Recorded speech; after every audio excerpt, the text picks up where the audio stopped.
Alhamdulillahilladzi ja'ala al-ilma taharatan lin-nufus wa nuran lil-basair wa hadiyan ilal jannah. Asyhadu an la ilaha illallah wahdahu la syarika lah wa asyhadu anna Muhammadan abduhu wa rasuluhu shahibul burhan. Allahumma shalli wa sallim ala rasulika al-karim Muhammad sallallahu alaihi wasallam wa ala alihi wa ashabihi wa man tabi'ahu bi ihsanin ila yaumiddin. Summa amma ba'du. Puji dan syukur senantiasa dan tidak pernah bosan-bosannya kita panjatkan kehadirat Sang Maha Pencipta Allah Subhanahu wa Ta'ala, yang mana dengan limpahan karunia-Nya, rahmat-Nya, hidayah-Nya, serta anugerah-Nya kepada kita semua, kita kembali masih diberi kesempatan, kesehatan, dan usia panjang oleh Allah untuk sama-sama dan senantiasa mengabdikan diri kita di jalan-Nya dengan menjalankan segala perintahnya dan menjauhi semua larangannya. Salawat demi salam juga tidak pernah lupa pula kita haturkan kepada junjungan alam Nabi besar Muhammad sallallahu alaihi wasallam, di mana beliau telah bersabda dalam sebuah hadis, "Man arada dunya fa'alaihi bil ilmi wa man arada al-akhirata fa'alaihi bil ilmi wa man arada huma fa'alaihi bil ilmi." Barang siapa yang mau bahagia di dunia, caranya dengan ilmu, dan barang siapa yang mau bahagia di akhirat, juga caranya dengan ilmu. Dan bagi barang siapa saja yang mau bahagia dunia dan akhirat, juga caranya dengan ilmu pengetahuan. Bapak Ibu kaum muslimin dan muslimat, jamaah sholat subuh yang diberkati oleh Allah, mari pada kesempatan subuh yang penuh dengan keberkahan ini, sambil kembali kita niat iktikaf di rumah Allah, mari sama-sama kita kembali melanjutkan pengajian kita dengan kitab Muqaddimah karya Imam Ibnu Khaldun rahimahullahu ta'ala anhu. Dan insyaallah pada kesempatan subuh kali ini kita akan melanjutkan kembali tanda-tanda kenabian dan kerasulan baginda Rasulullah sallallahu alaihi wasallam, sebagaimana yang telah kita baca dari beberapa pertemuan yang lalu. Ada beberapa tanda yang wajib ada pada diri Rasulullah, dan dengan tanda-tanda itulah orang mengetahui kebenaran bahwasanya Muhammad itu sungguh-sungguh adalah utusan Allah Subhanahu wa Ta'ala. Misalnya kita sudah membaca pada pertemuan yang lalu, jika Nabi Muhammad selalu mendapatkan perlindungan dari Allah Subhanahu wa Ta'ala, sehingga beliau terjaga dari perbuatan-perbuatan yang membuat beliau cacat secara moral dan etika. Bukan saja setelah beliau jadi nabi, bahkan perlindungan itu sudah diberikan oleh Allah Subhanahu wa Ta'ala kepada beliau jauh sebelum beliau menjadi nabi, pada saat beliau kecil. Dan insya Allah Bapak Ibu yang dimuliakan oleh Allah, pada kesempatan subuh ini kita akan melanjutkan dengan membaca alamat berikutnya. Wa min alamatihim, dan di antara alamat-alamat kenabian dan kerasulannya Muhammad, du'a'uhum ila dini wal ibadati minas salati was sadaqati wal infaq. Nabi kita selalu mengajar mereka, maksudnya orang-orang Arab, orang-orang Quraisy, dan juga seluruh umat manusia. Karena Nabi kita berbeda dengan Nabi yang lain. Setiap Nabi hanya diutus khusus kepada umatnya saja. Ketika Allah Subhanahu wa Ta'ala mengutus Nabiullah Musa dan Harun kepada Bani Israel, dia tidak punya kewajiban dakwah kepada umat yang lain. Kalau umat lain mau ikut silakan, tapi tidak diwajibkan sama Allah.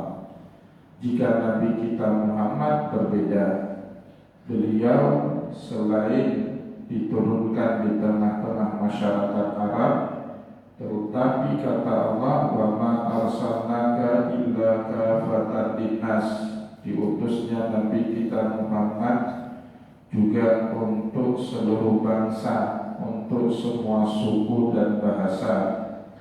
Maka yang menjadi karakter berikutnya dari Nabi kita Muhammad, du'a'uhum ila din. Nabi kita Muhammad selalu menyeru, mengajak umat manusia kepada agama, wal ibadati, dan untuk selalu beribadat, minas sholati, dari mengerjakan sholat, was sadaqah, untuk selalu bersedekah, wal ifaf, menjaga kesucian dan harga diri. Jadi yang keluar dari mulut Rasulullah semuanya ajakan kepada kebaikan. Tidak pernah kita dengar terucap dari mulut Rasulullah yang mengajak manusia kepada perbuatan mungkar.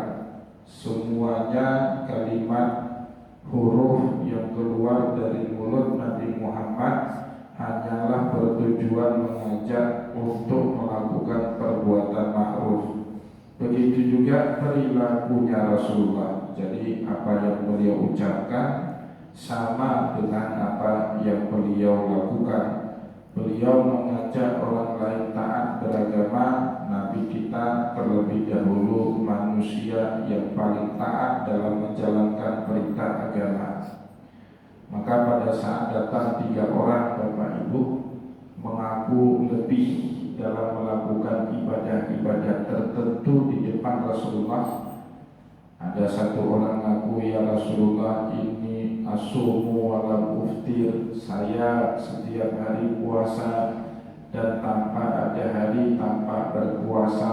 Datang satu lagi orang mengaku di depan Rasulullah, ya Rasulullah, ini usallil laila wala arqud, kalau malam saya sholatnya sepanjang malam dan tidak pernah tidur istirahat. Satu orang lagi ngaku di depan Rasulullah, ini lam atazawwajun nisa, untuk fokus berbakti kepada Allah saya tidak akan menikahi perempuan. Nabi Muhammad mendengar pengakuan kosong seperti itu marah. Apa kata Nabi Muhammad? Amma wallahi ana atqakum wa akhsyakum lillah. Demi Allah, kata Rasulullah, saya ini adalah orang yang paling taat kepada Allah, orang yang paling takut kepada Allah. Tapi saya tidak bersikap seperti kalian. Ini usallil lail wa arqud, saya malam sholat tapi juga masih istirahat. Ini asum wa uftir, saya puasa tapi ada hari-hari tertentu saya tidak puasa. Batas maksimum kita boleh dalam syariat menjalankan puasa itu yang puasanya Nabiullah Daud. Bahkan puasa sepanjang hari, sepanjang tahun itu termasuk diharamkan dalam syariat kita. Gimana kita mau puasa di bulan, di hari Syawal, atau di hari raya Idul Adha, atau 3 hari tasyrik? Itu kan hari-hari yang diharamkan untuk kita puasa. Puasa di hari Jumat itu makruh hukumnya, ya. Wa inni atazawwajun nisa, kata Rasulullah, saya juga menikahi perempuan. Jadi dari sini Bapak Ibu kelihatan betul komitmen Rasulullah SAW dalam menjalankan ibadah, tidak sampai mengenyampingkan sisi-sisi kemanusiaan beliau sebagai manusia biasa. Nah, inilah yang selalu diajak oleh Rasulullah kepada kita umatnya, agar kita beragama dengan baik, rajin menjalankan ibadah, rajin mengerjakan sholat, rajin menunaikan sedekah, wal infaq, dan juga menjaga kehormatan, kemuliaan harga diri kita. Biasanya Bapak Ibu, orang yang tidak bisa hormat kepada orang lain, ciri-ciri orang yang tidak punya harga diri. Bagaimana dia bisa menghargai orang lain? Dirinya saja tidak bisa dihargai. Ya, orang tidak mungkin bisa menyantuni orang lain kecuali dia telah menyantuni dirinya sendiri. Kalau kita sudah selesai dengan makan sehari-hari, pakaian sehari-hari, rumah tempat tinggal sehari-hari, maka pada saat itu baru kita bisa menyantuni orang yang tidak punya rumah. Bapak Ibu kenapa mau nyumbang uang untuk bangun rumah duafa ke jamaah BBC misalnya? Karena kita semua sudah punya rumah. Kalau kita belum punya rumah, ngapain kita bantu orang? Kita aja belum selesai. Nah, biasanya Bapak Ibu, orang yang gampang curiga kepada orang lain, dirinya pun dulunya adalah orang yang penuh dengan kebusukan. Orang yang mudah nuduh orang lain, senang suap orang, itu biasanya dulu dia adalah penyuap orang lain. Nah, kenapa? Karena itu karakter dia. Nah, maka disebut oleh Imam Ali bin Abi Thalib, an-nutqu turjamatul qulub. Ucapan itu, kalimat yang keluar dari mulut kita adalah terjemahan dari hati. Kalau hati kita busuk kepada orang lain, yang keluar juga kalimat-kalimat busuk. Kalau kita baik hati kepada orang lain, juga keluar kalimat-kalimat baik.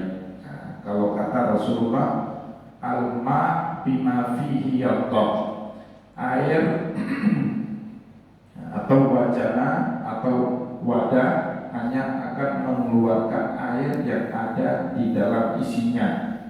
Kalau kita mengisi air bening seperti ini dalam wadah, kita kocok, yang keluar juga air bening. Masukkan air susu, yang kita kocok, yang keluar juga air susu. Kita masukkan air comberan, kita kocok, yang keluar air comberan.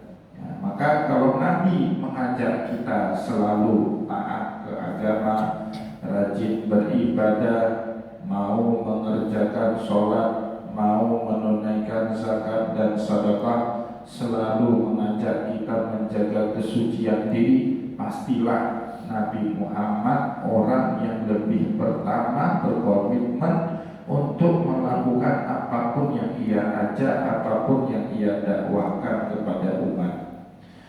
Itulah kemudian yang menjadikan sebab, kata Imam Ibnu Khaldun, orang-orang pilihan seperti Khadijah, Abu Bakar As-Siddiq mempercayai Rasulullah sallallahu alaihi wasallam.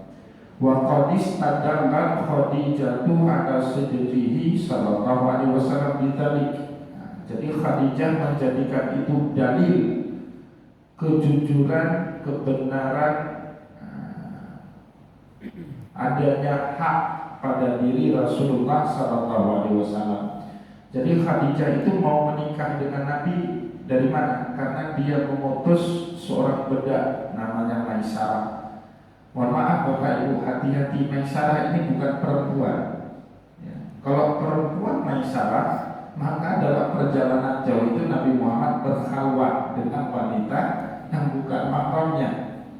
Maisarah itu nama laki-laki.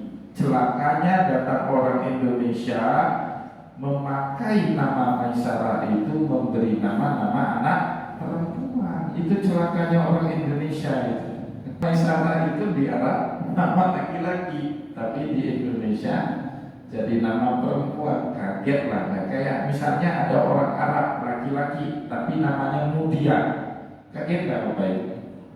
Orang Arab laki-laki tapi namanya Mutia.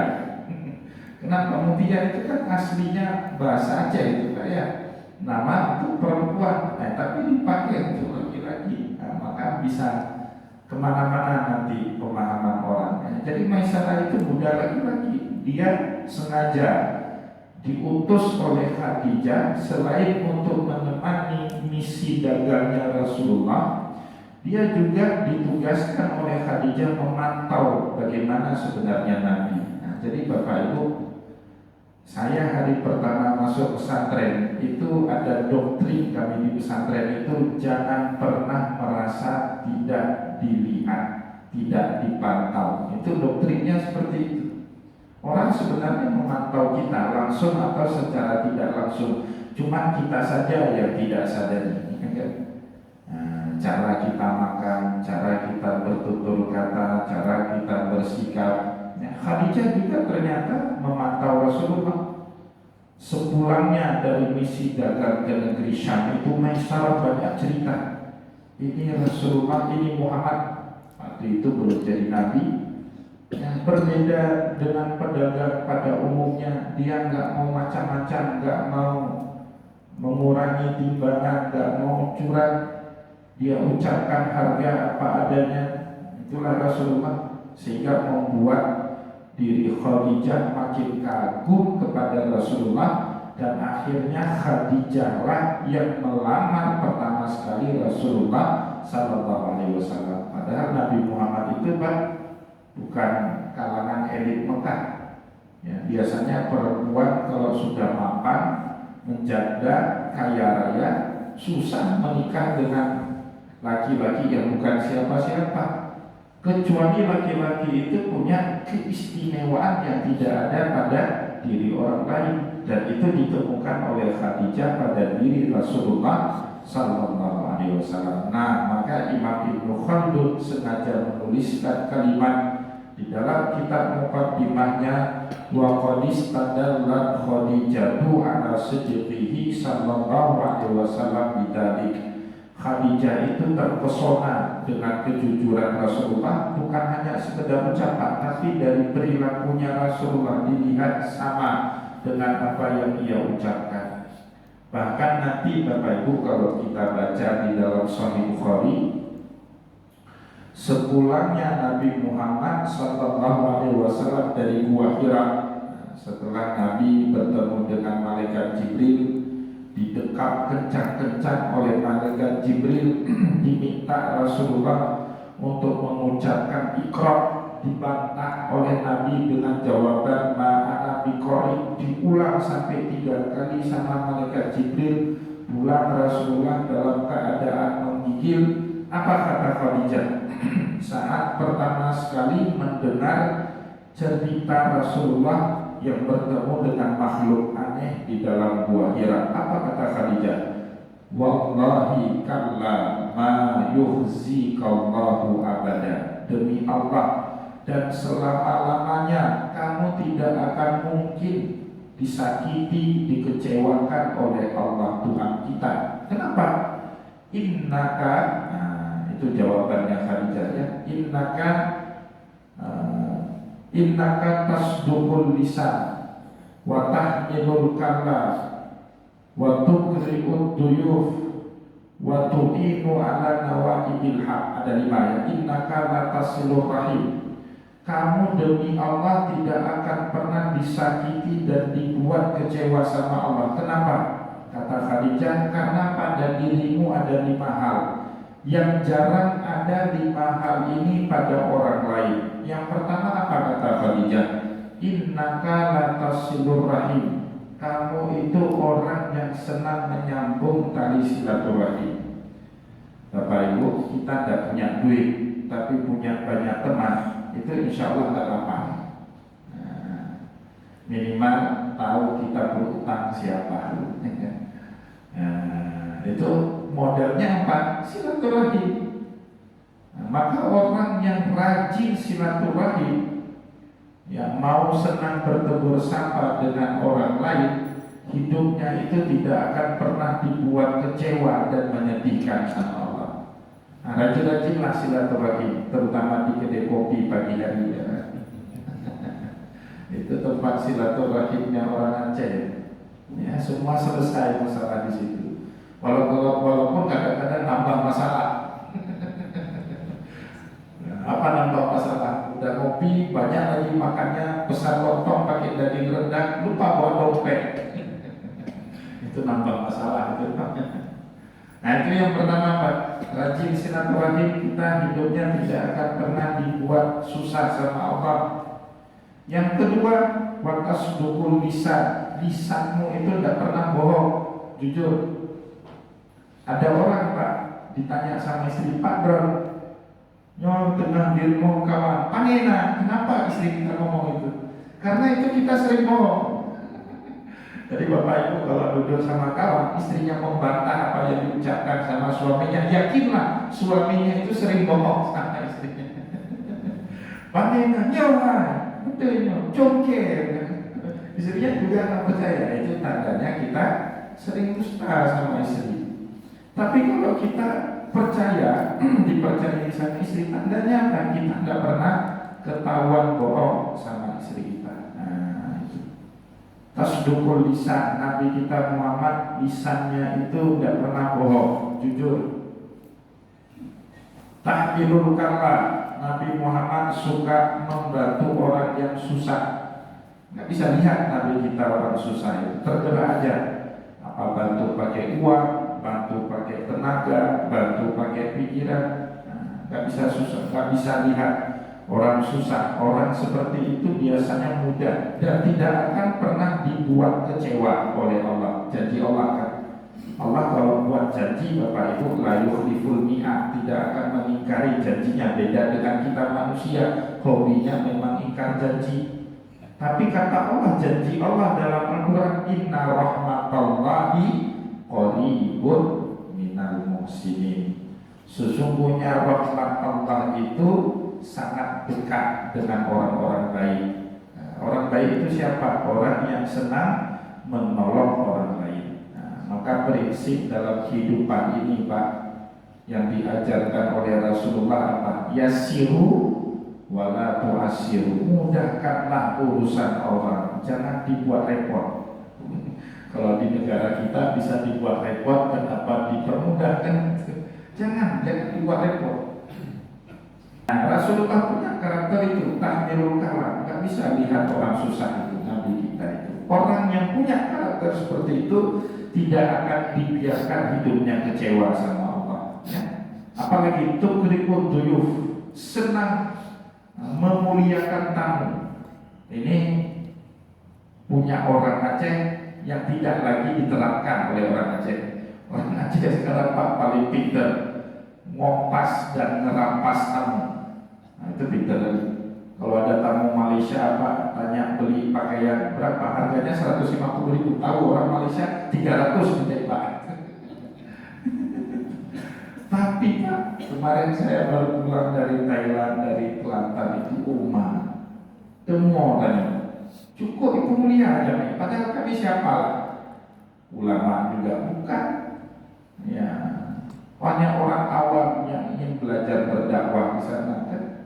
Tapi Masya Allah, disambutnya kita luar biasa, dikasih makan rezeki Maryam Pak, gak putus-putus makanan. Malam mau tidur udah datang santri ambil baju untuk dicucikan. Kira baju yang mau Pak. Di rumah kita suruh cuci baju sama istri kita, ngajak depan dulu istri kita. Ini datang Pak Ranjang minta dicucikan baju, Masya Allah. Terus ada satu jamaah komentar, lagi makan pagi komentar, santannya hai dapat 5 mulutnya mesti jacek. Belum enggak, cuma hanamin.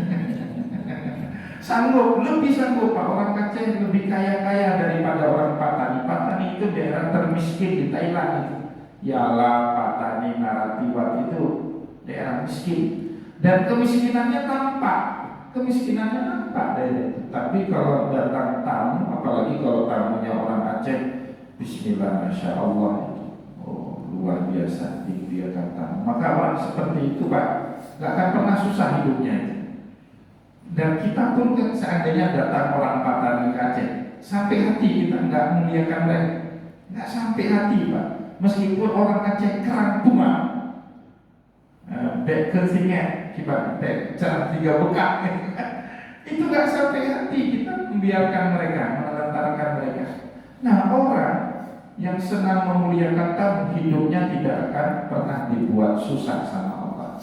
Itu kata Khadijah, menguatkan mental Rasulullah setelah beliau bahasa gaulnya, tanda kutipnya, dikerjai sama malaikat Jibril di Gua Hira. Ya, dan yang terakhir, wa tu'inu ala nawajibil haq. Rasulullah itu senang sekali memberikan orang petunjuk, orang yang susah diberikan solusi, orang yang tersesat diberikan arah hidup. Nah, itu Rasulullah. Jadi Nabi Muhammad itu orang yang mudah ngajak orang yang gak jelas kehidupannya dibimbing sama Nabi Muhammad. Itu makna wa tu'inu ala nawaibil haq. Maka Bapak Ibu, siapapun yang punya salah satu apalagi kelima-lima hal tersebut, pasti hidupnya tidak akan pernah susah. Ya, janji Allah itu, kalla wallahi ma yuhzikallahu abada. Demi Allah, selama-lamanya Allah tidak akan pernah mengecewakan hidup orang yang punya 5 karakter tadi. Dan itu ada pada Nabi kita Muhammad. Dan itulah yang membuat Khadijah makin cinta sama Rasulullah, karena orangnya berkarakter. Nabi Muhammad itu punya karakter kuat di dalam dirinya. Artinya kalau ada orang yang ngomong Nabi kita itu bukanlah orang yang senang memuliakan tamu, orang yang acuh cuek kepada tamu, langsung orang lain pada bantah. Dan mungkin mustahil. Nah, langsung. Kenapa? Karena tidak pernah didapati sekalipun Muhammad seperti itu. Atau sekali ada orang berkata Muhammad bohong tadi sama saya, orang pada akan ngomong tidak mungkin. Karena bukan karakternya Muhammad bohong, itu karakternya Muhammad jujur. Kayak Bapak Ibu, kalau saya sebut Spider-Man, yang terbayang Pak, tokoh pahlawan kartun yang menyelamatkan orang lain dengan tali laba-labanya kan. Kalau dia terbang, bukan Spider-Man. Kalau terbang itu Batman atau Superman, beda karakter. Kalau Spider-Man pakai tali laba-laba menyelamatkan orang. Tapi kalau Superman karakternya terbang. Nah, itulah karakternya Nabi Muhammad itu kebaikan. Wa kadzalika Abu Bakr, begitu juga Abu Bakar As-Siddiq masuk Islam karena dia mendapati karakter yang kuat, komitmen yang tinggi untuk menjalankan kebaikan pada diri Rasulullah Sallallahu Alaihi Wasallam. Insyaallah pada pertemuan yang akan datang kita akan ceritakan apa yang membuat Abu Bakar As-Siddiq terpesona di awal-awalnya kepada Rasulullah, sehingga termasuklah beliau as-sabiquna awwalun, orang yang paling awal mengikuti, membenarkan ajaran dakwahnya Nabi. Bahkan sepulangnya Nabi dari Isra dan Mi'raj, semua orang ragu untuk membenarkan peristiwa itu. Hatta anak kandung beliau sendiri, Fatimah, bukan punya ayah gonjang ulang-ulangnya. Fatimah itu Pak, anak kandung Rasulullah, itu antara iya dan enggak mau membenarkan ucapan bapaknya, tapi terasa mustahil, ya kan? Tapi orang pertama yang tampak syarat membenarkan yang diucapkan oleh Nabi Muhammad itu siapa? Abu Bakar. Maka semenjak itu dia digelar sama Rasulullah As-Siddiq. Bapak Ibu, saat orang lain menuduh kita bohong, padahal selama ini kita dikenal orang jujur, padahal peristiwa itu benar terjadi, tapi tidak ada satu orang pun yang percaya. Don gak mental Bapak Ibu? Don Pak. Rasulullah itu berhutang budi besar kepada Abu Bakar, karena dialah satu-satunya orang Pak yang di awal-awal sekembalinya Rasulullah dari Isra Mi'raj yang membenarkan apapun yang diucapkan oleh Rasulullah tanpa ada syarat. Nah, itu Abu Bakar As-Siddiq. Insyaallah pada pertemuan akan datang kita akan melanjutkan kembali pengajian kita ini. Semoga apa yang kita sampaikan pada kesempatan ini bermanfaat kepada kita semua. Saya mohon maaf jika ada yang tidak berkenan. Wallahu muwaffiq ila aqwamit thariq wa nasrun minallah fatul karim. Wassalamualaikum warahmatullahi wabarakatuh.